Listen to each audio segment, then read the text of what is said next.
Welcome to Pivotal People. Today we're going to be speaking to James Oates. James is the Director of Mergers and Acquisitions at HC1.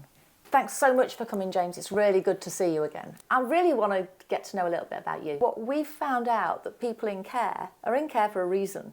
And what I want to know is what that reason is with you. Yeah. So take me back to your career, at the beginning of your career. When did you start?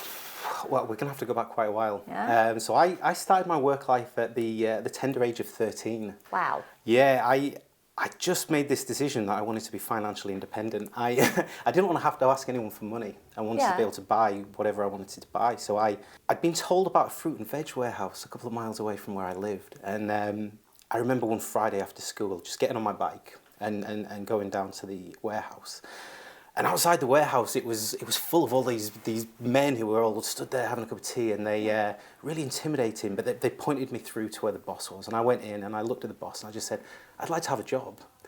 And he looked back at me and quite inquisitively said, "Well, what would you do?" And I didn't know how to answer. And I looked back at this group of men and I said, "Well, I think I could probably do what those guys are doing." And he said, "Nothing." And then he laughed and he said, "Okay, we'll see you back here tomorrow at 5 o'clock in the morning."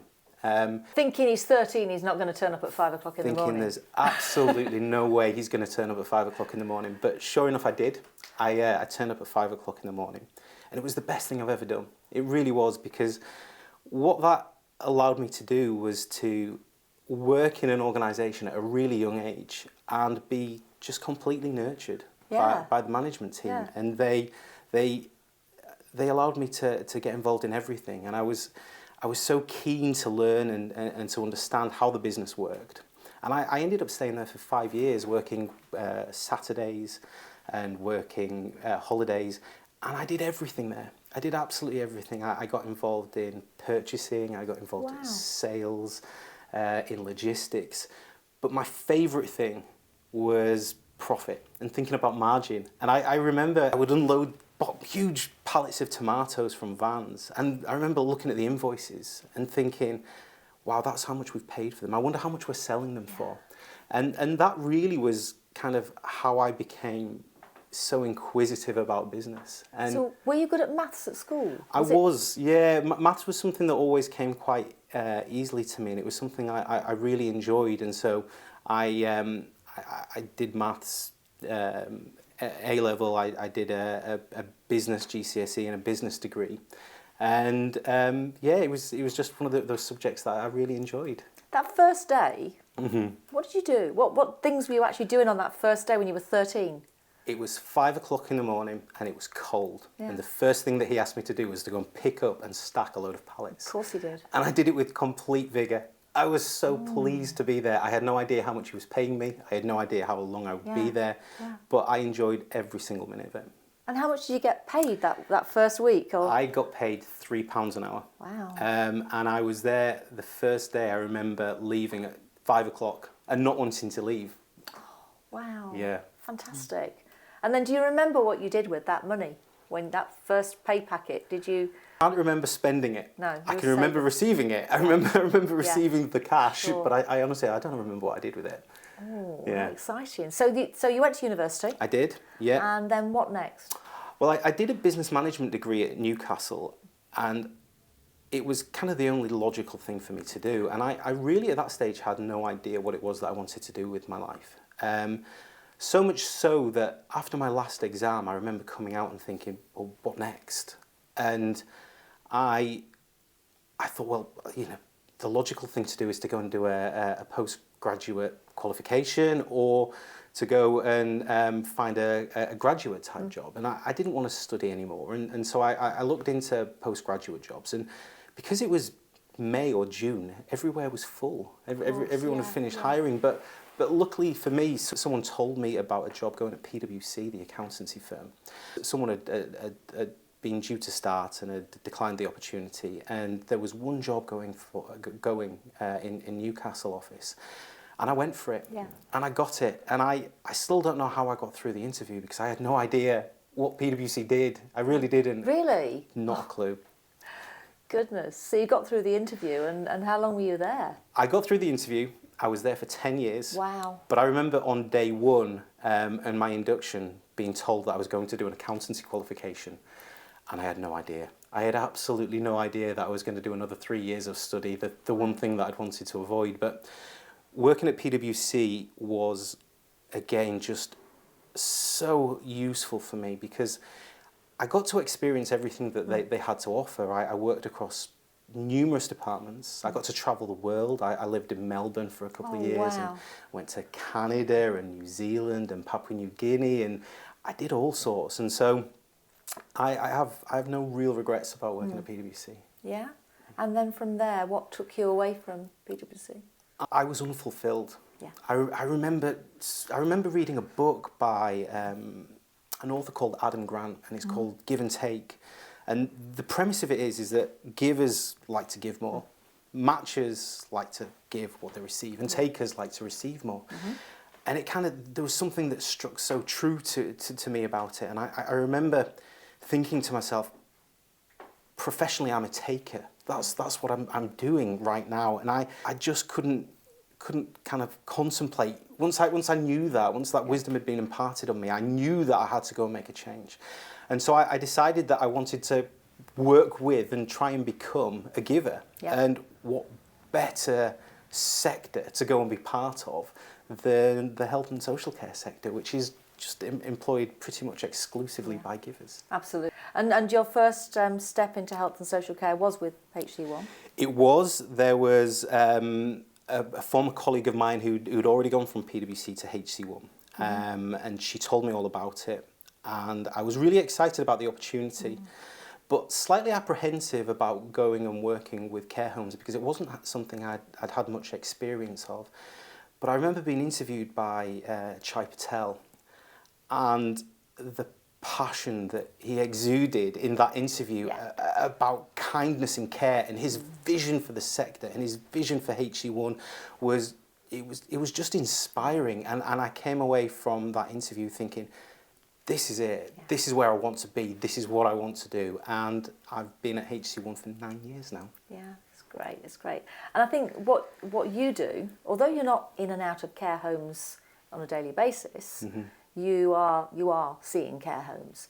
Can you remember the first time you went into a care home professionally? I can. I can remember the first time I went into one personally, and it was a really sad experience. I was young, and it was my great-grandma, and every single negative stereotype about care homes was witnessed through that one visit.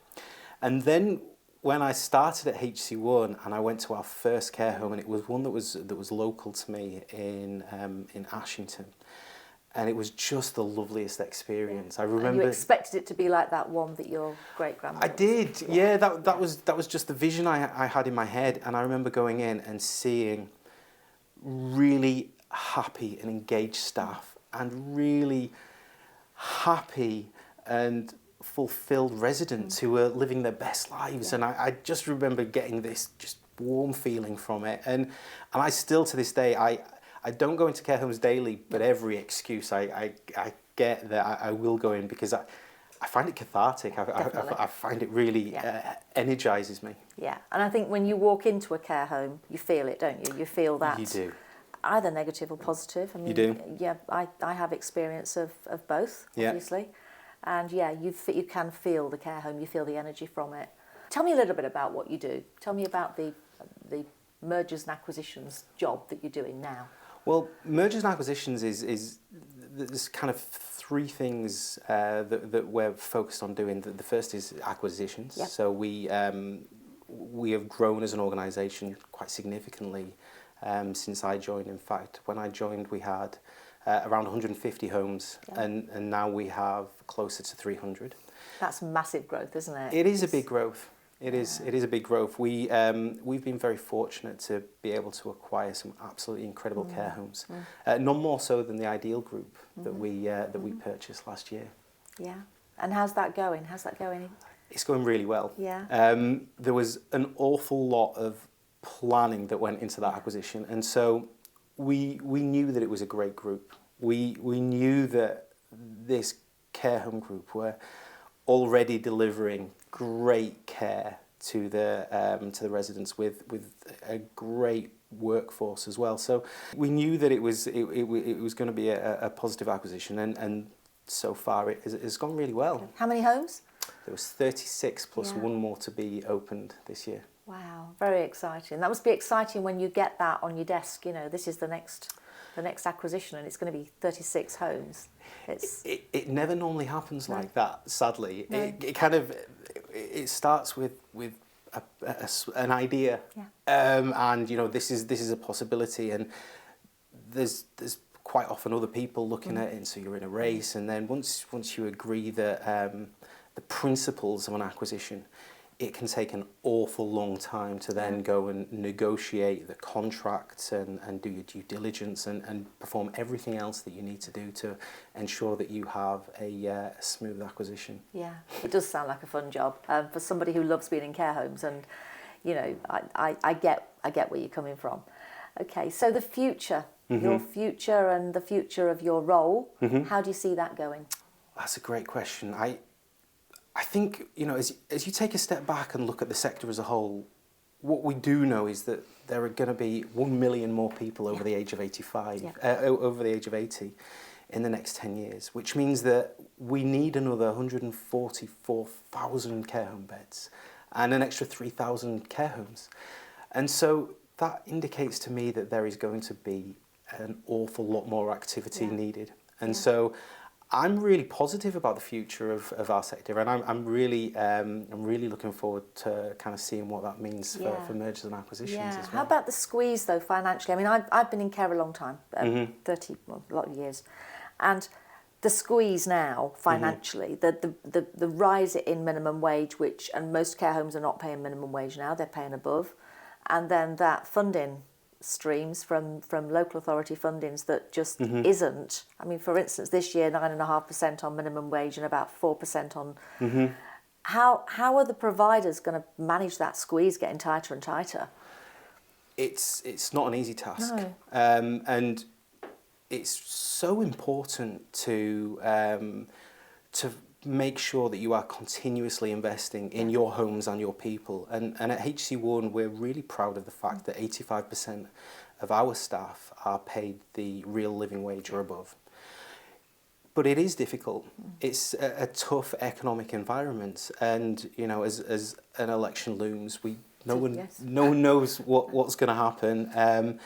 But what we do know is that we need to stand prepared to work with government to try and fix and resolve both the workforce crisis and the lack of funding that's available for public sector residents. Yeah, that's been really, really interesting. Thank you so much. Thank you, thank you Tina. for coming and joining us. Thank you very much.